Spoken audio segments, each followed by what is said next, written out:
Before you is a walrus of a man seated behind a large desk. He looks up from his work, not the least bit surprised to see you. With great effort, he straightens himself up in his chair, yet says nothing. With a mixture of expectation and impatience, well bottled.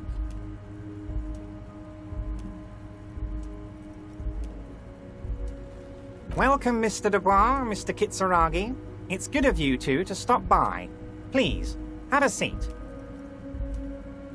I'm Everard Clare, head of the Debarders Union here in Martinez.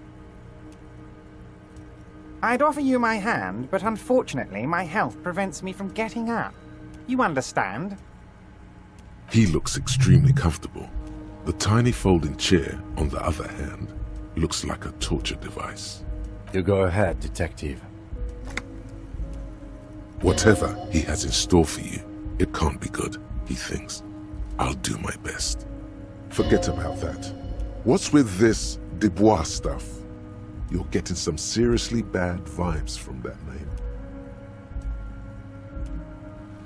Please, Mr. Dubois, let us converse in a civilized manner, as equals. Take a seat. I insist. Very well, Mr. Dubois. I respect a man with strong convictions. I, too, have convictions. One of which is that I will not engage with any man who won't face me at eye level. Should you find yourself more amenable in the future, I'd gladly resume our conversation. But until then, I'm afraid I must ask you to leave. You're no Titan of Elysium, buddy. He's got you in a fork.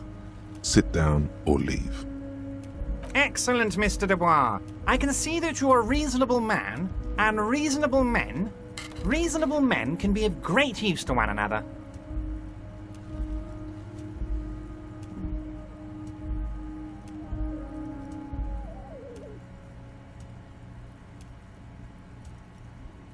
So tell me, how can the head of the Debarders Union help a representative of the Revachol Citizens Militia today?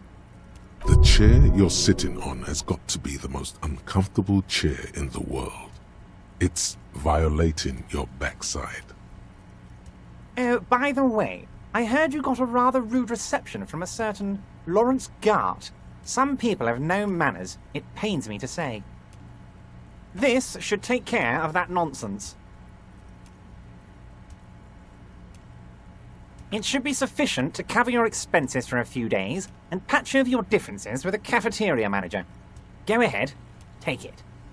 Wow, that's 25 real. That's good money. You need it. Yes, but you owe him for it. Yes, I know Lawrence. He's a real character. No union man in him. A real piece of work, that boy is. With a grin, he points to the checker game. It's like you're on a game show. At least don't thank him for it.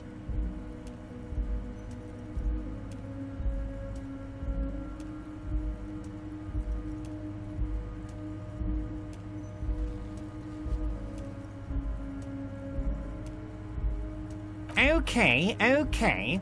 I respect a man with principles. No handouts, then. Now, I'd like to set your mind at ease about one other matter. Your lost gun. Let me assure you, Union people are on it as we speak.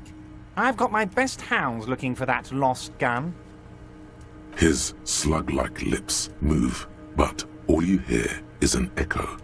Lost gun, lost gun, lost gun. The world is swallowed by a black hole of fear. Only two words escape its gravitational pull. Lost and gun. When he said, "Don't worry," he actually meant, be very worried. I know everything, Harry. Right now, I know that you're worried. Don't be worried. Everything's going to be all right. It's not like you left it loaded. You didn't lose a loaded gun. Local children aren't out there playing with it right now, pointing it into their own mouths. It's in a safe place. I just know it. I have a feeling everything's going to be all right. It was loaded. There were 2 bullets in it. You always keep at least 2 barrels loaded.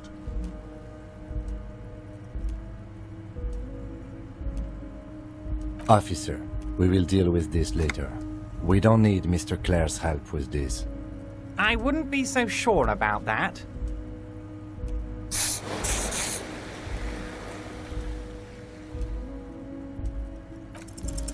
God, you're sweating. Your knee is jerking. You're about to cry, aren't you? You're about to cry because you lost your gun and those children are gonna shoot themselves with it. You want to cry? God, you're weak. Whatever you do, don't cry. He'll think you're disgusting. Mr. Dubois, you don't look so good.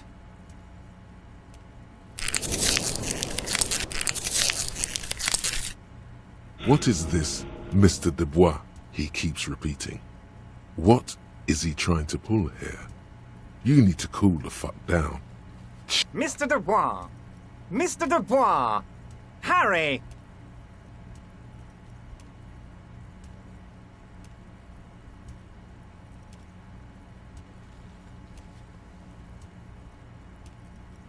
Mr. Dubois, are you okay?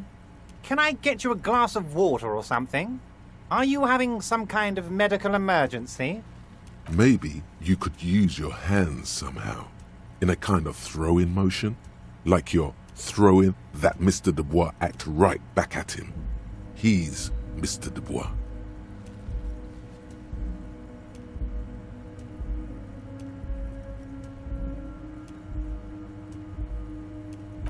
What an odd demonstration of... you got me, Harry. I don't even know what. As entertaining as it was, I'm afraid we're wasting our time. And I'm an extremely busy man, as I'm sure you are too. Okay, enough. We are here to ask you some questions pertaining to a murder investigation. Quick, here's your window. Get yourself together and ask him questions. Police officer questions.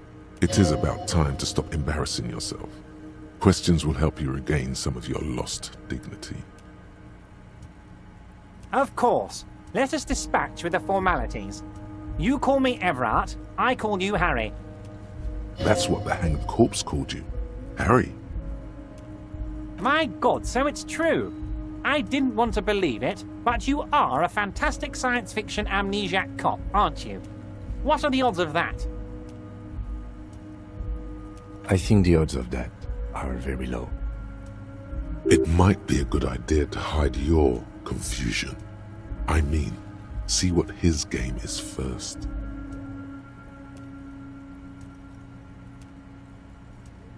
I assure you, there's nothing to be ashamed of, Harry. You're among friends, and the good news is... I have a big fat folder on you, Harry. I'm sure you have a lot of questions to ask. Maybe I can help you out. I'm sure you had some concerns you thought I might be able to address. And you were probably right. I can. It's just a brown folder. You can't make out what's written on it. Are you trying to tell me you've gotten hold of some of our documents? Mr. Kitsuragi, would you mind? Me and Harry are talking about his lost identity right now. Don't just jump to the folder. That's not smart. Shows you're on the edge. Do some probing first.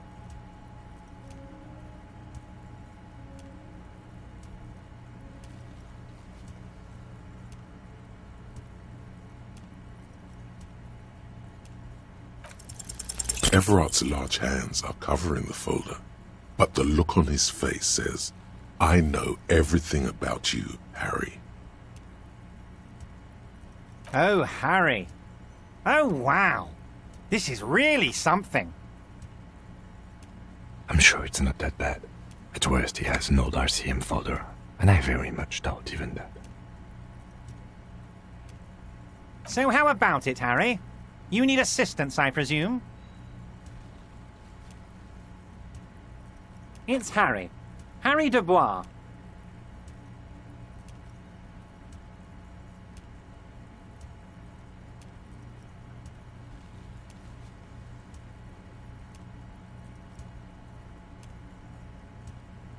And I can work with you, Harry. Now, what else can I do for you? Family? Harry, you're not a family man. There's not one peep of family in here. Unless you think you're a family man, do you strike yourself as a family man, Harry? Family, Harry, is the most important thing in the world. Harry, you're not simply a cop, you're a star. A bright shining star in the drab law enforcement sky, outshining all other stars. You're a superstar.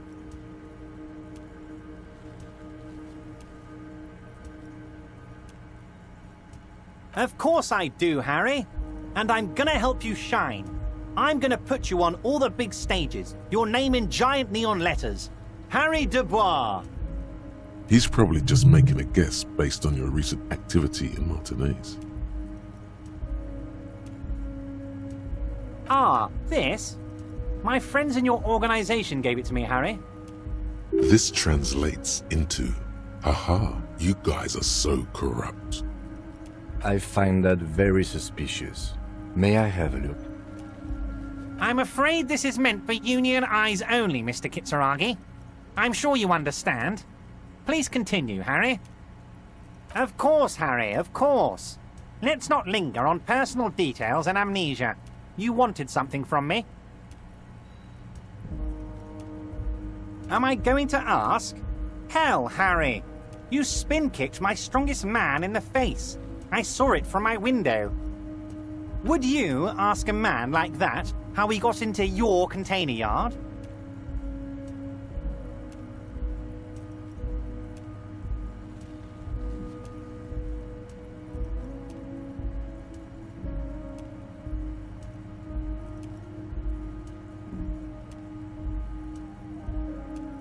It was a figure of speech, Harry.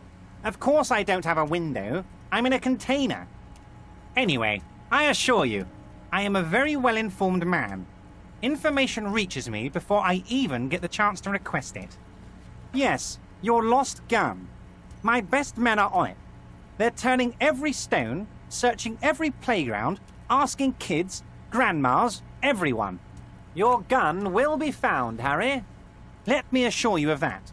It's just a matter of time and effort. The only way to find it seems to be working with him. He might even be holding your gun hostage.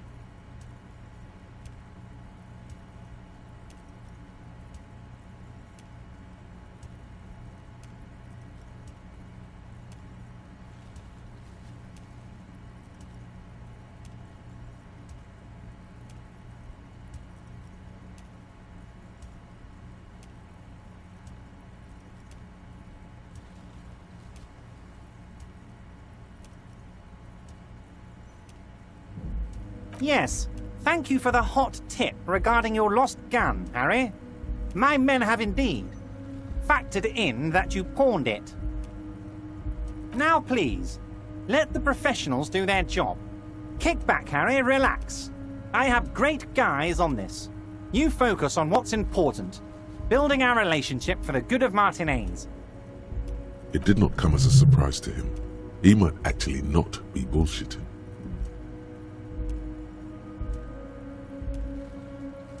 Damn it, Harry. That's exactly what it means.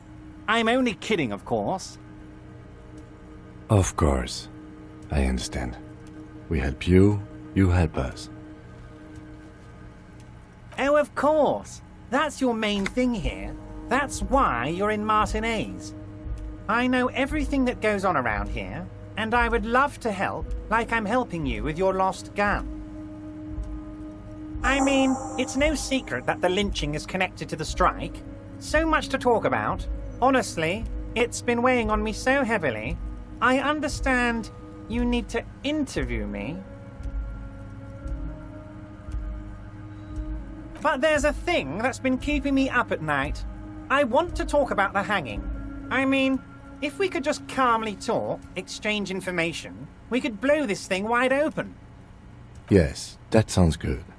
Let's do that. But I can't think straight with this thing weighing on me. You're police officers, aren't you? I have a crazy idea. You guys are basically door-opening machines, incredibly talented at opening doors.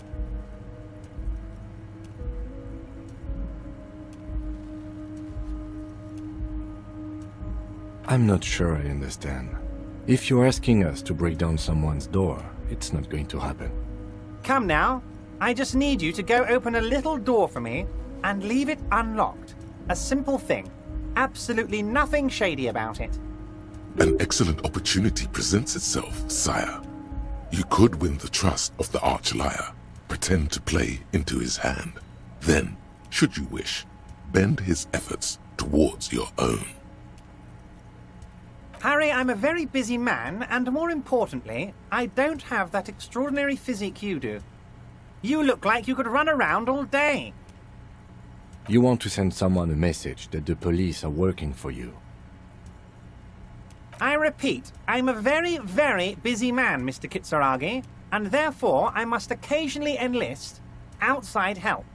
So what will it be, Harry? Oh, no one's. It's just a weasel. A weasel lives there. Nothing for you to worry about.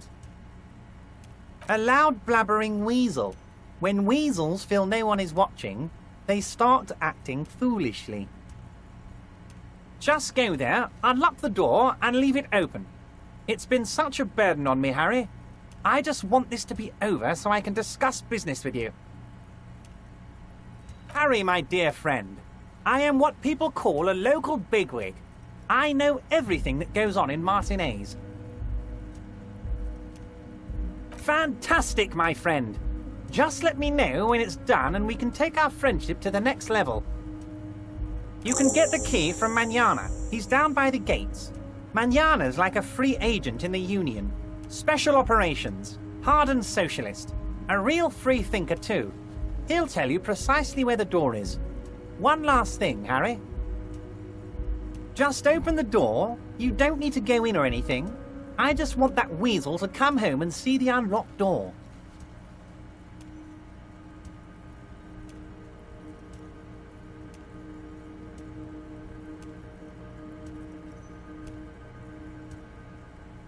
My dear Harry, there are literally millions of containers in this harbour.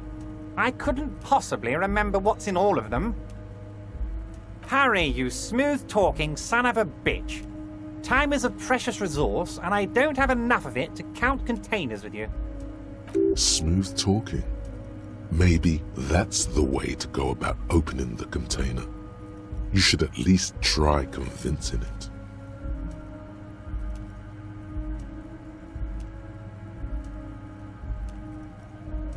I don't know what that means, Harry. Shady brew? There are so many moving parts in my operation, I can't keep track of them all. You know what? Don't even tell me. Whatever it is, do it. Surprise me. Just one thing. If you can, make it even shadier. He sincerely has no idea what you were talking about, and he doesn't care either. Oh, that's very nice. I haven't gotten around to her yet.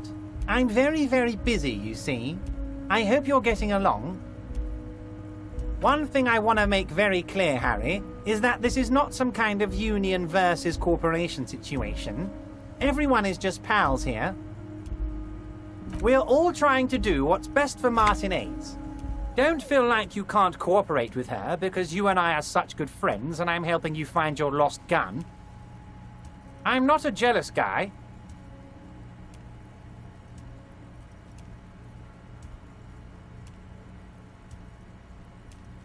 What do you mean, Harry? Nothing. I let him go.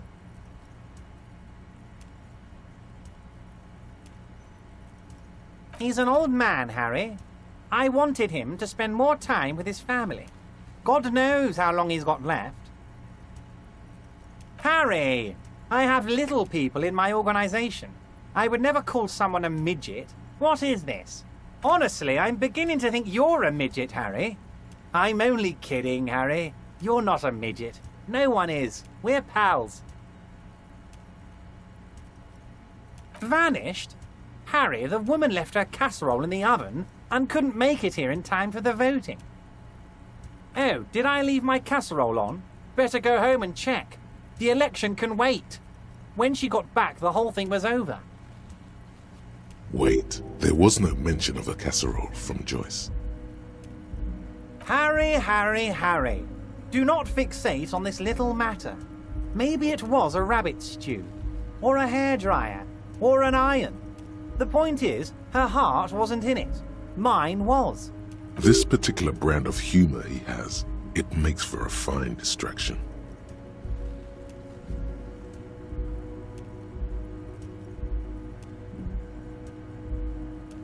Yes, yes. Low balling, of course. This isn't a casino, Harry. Real people, real livelihoods are at stake here. But everything's a casino for those rich types. His expression makes it clear. This is childish and irresponsible behavior. If she actually wants to see me, she will find a way. Any good negotiator would. And I just don't have anything to discuss with a bad negotiator. He doesn't want to see her. It's as simple as that. Of course, Harry. Let me just assure you one more time. It's perfectly okay to share anything we discuss here with this Joyce. This is a completely transparent organization. I have no interest in what she is doing, but I myself have nothing to hide. Your business is your business, and I respect your privacy. Just remember, none of this is secret. Tell her about all of it. My brother's picture, my singing swordfish clock. Tell her how overweight I am and how I'm helping you find your lost gun. Tell her about everything. Everard doesn't mind. It is rather interesting to tell people things about each other, isn't it? It was nice telling him about her right now. You might have noticed there's one hanging on a tree behind the hostel cafeteria. Oh my. Don't take this question personally, but why would I get involved in this matter? Mr. Clare, the man was hanged with a cargo belt, a steel-reinforced cargo belt. It's safe to assume the Union had something to do with the murder. Besides, getting the body down would benefit all of us.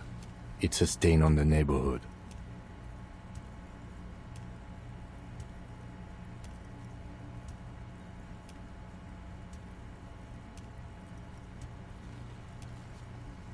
I can certainly see how having him up there might start affecting some real estate values. But of course, all joking aside, I am going to help you. Jean-Luc, the cop who bested you in physical combat is here, and he has a little dead body in a tree problem. Namely, he needs it to be taken down. Please extend him this courtesy. You can find Jean-Luc down at the gates, but you already knew that. Anyway, he's going to help you.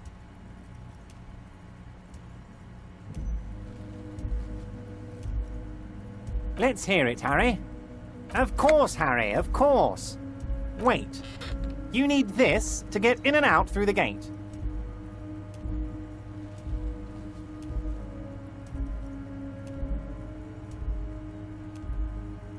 Here, you're one of us now. A real red and white Union man. Take care, Harry.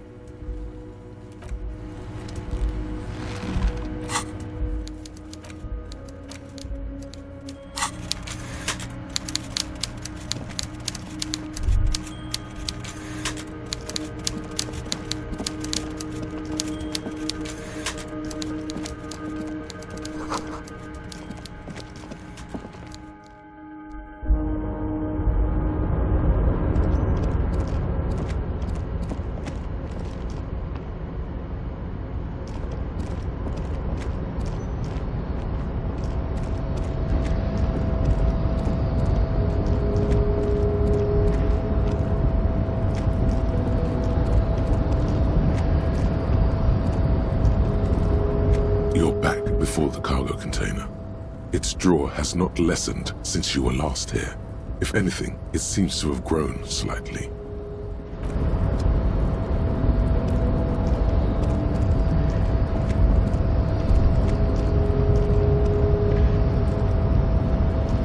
Adjusting control panel. With the crane does not return to...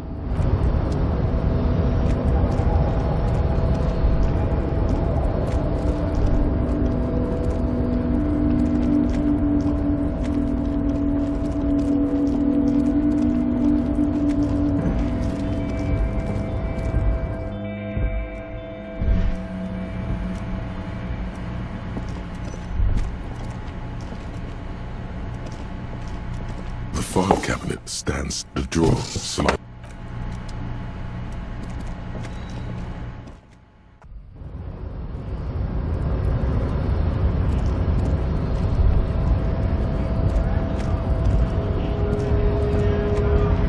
So, how'd you like our harbor? You've been in there, he means. Talked to the boss man too, probably.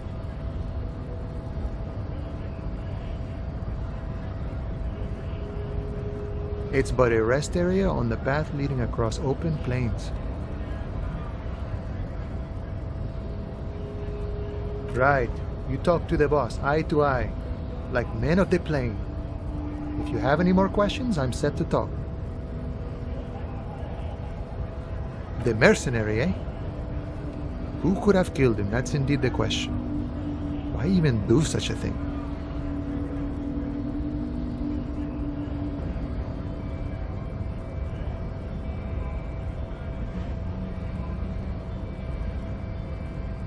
What a thought! Why would noble workers resort to such a thing? Unless they were pushed, of course. Your dead guy was an enemy combatant. He was an agent of the opposition, attempting to undermine our honorable efforts. I ain't the murdering type, but that's just me. Large organizations like our union have all sorts of men, with all sorts of skills. He's not lying about not doing it himself. Understood.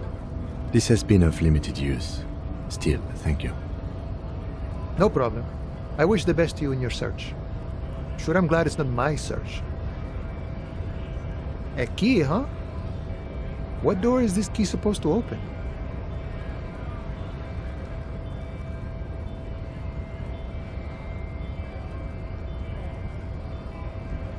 Oh, say no more. I got you. I got that key right here. And let me tell you, it's mighty good of you to help us out during the strike. Working class solidarity, as they say.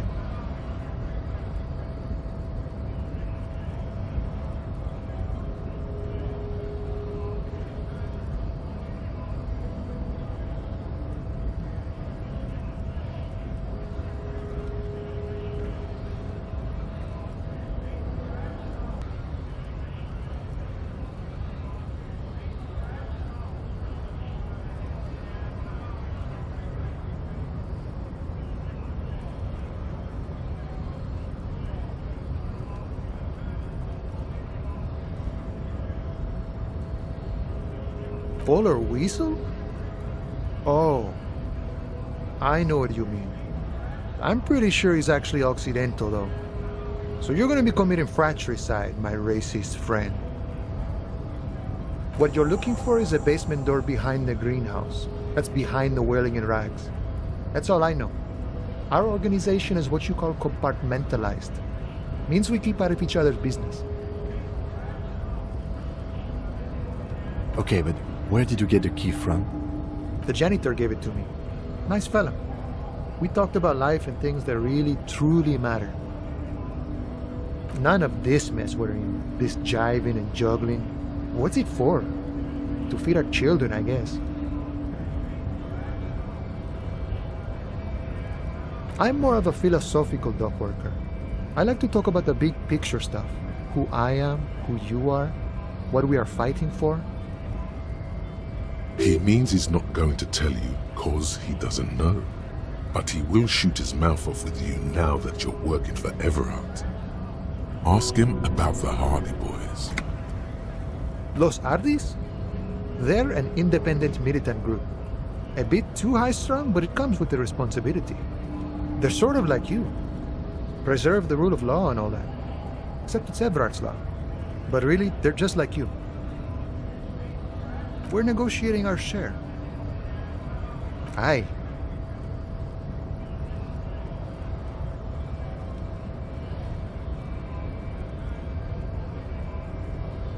All of it. However, right now we want all the harbor workers to be on the company's board, so they could take part in the decision-making process. This seditious talk sounds like communism. Just so we're on the same page, communism is basically wanting to kill the rich people or deporting them to a labor camp in southeast Grad. But don't say that out loud if you're a communist.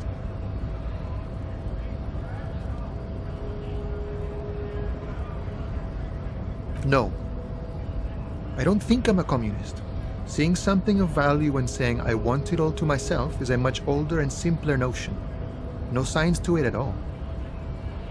Even a weak child can think it. The only things holding someone back are I can't and I shouldn't.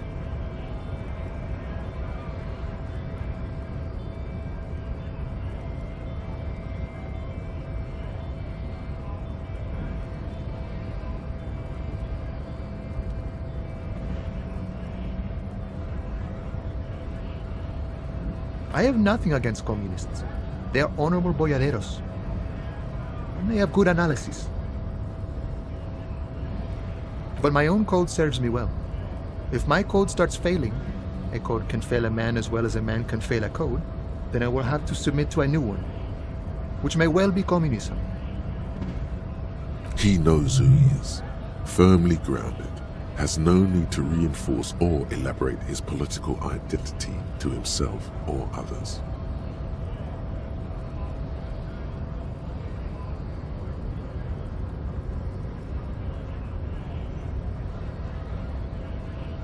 See, I am primarily a lazy person. No doubt he's communist enough to call himself such, but he likely believes that when someone has radical ideas, he should still rather present himself as a self-interested moderate, not as a missionary of a minority ideology. It might come in handy to present ideas as a part of reality, the only reality that exists, instead of some abstract true form. On the other hand, he's not lying when performing this sleight of hand. He's a self-interested moderate. That's one way to call it, friend. An unnecessarily complicated way. Laziness, self-interest, and negligence certainly fit the doctrine espoused here. Is it the dulcet tone of ultra-liberalism I hear? At least some people are willing to make the necessary sacrifices in order to reach higher and to better the world. I think it's best you make up your own mind now that you've met him. In my eyes, he is a capable organizer and a decent businessman.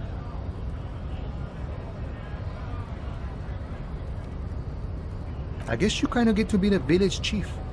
He oversees the harbor, makes deals with the owners or other relevant parties, watches out for his own. By that, you mean corruption?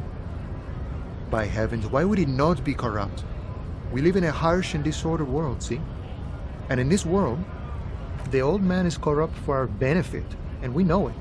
Appreciate it even. He is, personally, not too lavish. He is reasonably lavish, sure. That's his prerogative. It's not like you want a saintly demeanor on a corrupt motherfucker. That would be a manipulative illusion.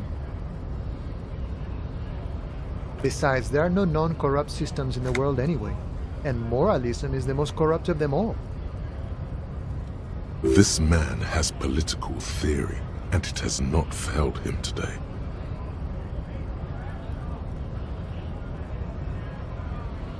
Sure, I've had the necessary free time. Fortunately, there's always time.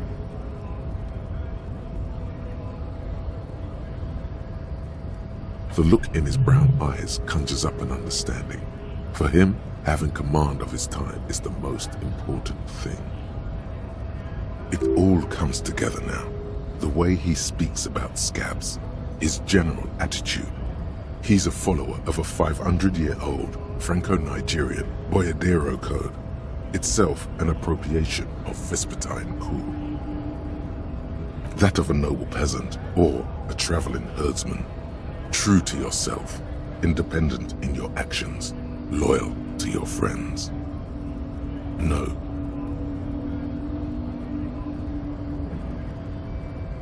No.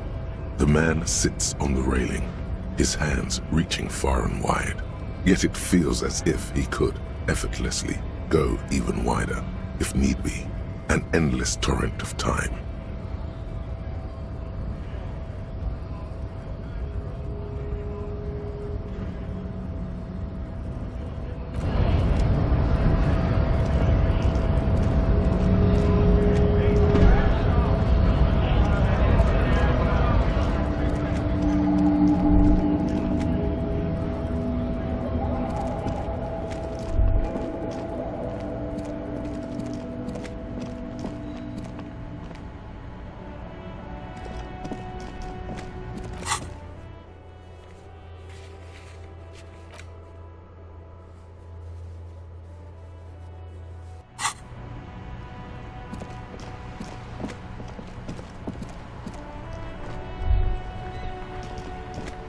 The dented yellow mailbox greets you with its...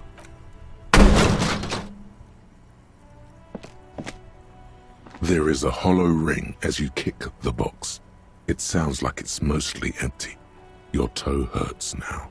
Your toe has suffered damage. It hurts. Cool. You really showed that mail collection box. He does not actually think it's cool. If anything, the lieutenant feels sorry for the poor box. He's leaning in to inspect the layers of graffito that deface it. I don't. Let's go.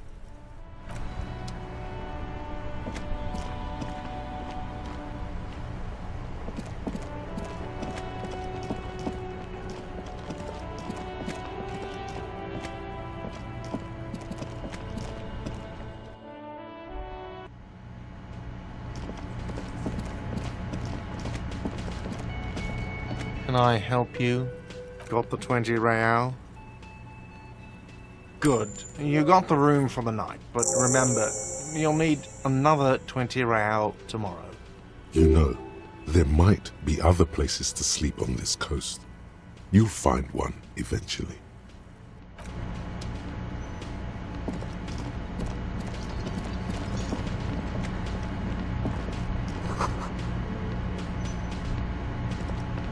The man ponders his cooking utensils and gives you a little nod, acknowledging your presence.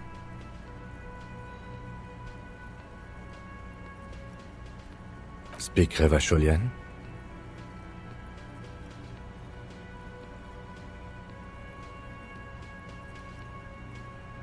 We speak Suren.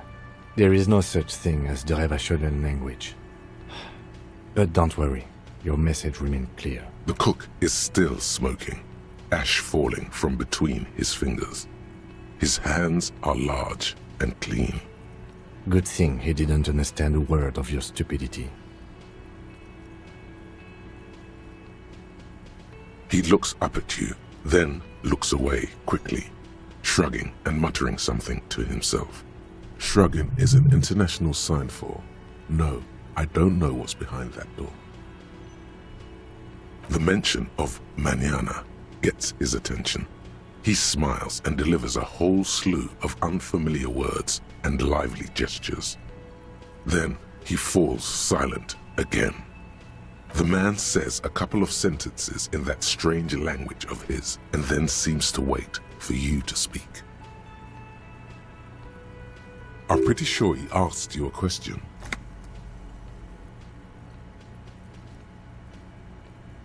He doesn't know your language.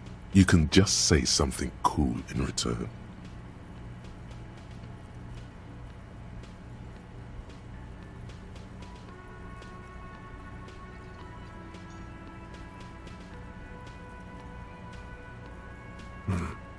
Horse need more vodka? Okay, so it's vodka that keeps the men happy and in good spirits. Clever move by the Union. Of course, vodka. Now that makes a very, very special borscht indeed. Turn it up and then ask for some yourself. Turning it up seems like a dangerous idea, honestly. The place is a powder keg. He smiles, nodding vigorously, then pours half a bottle of vodka into the pot. With a whistle, he stirs the brew. He smiles and nods enthusiastically and, chattering away in his language, ladles some brew into a small thermal cup, then hands it to you.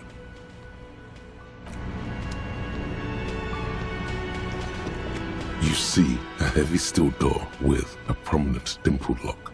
It's painted blue. The door does not budge.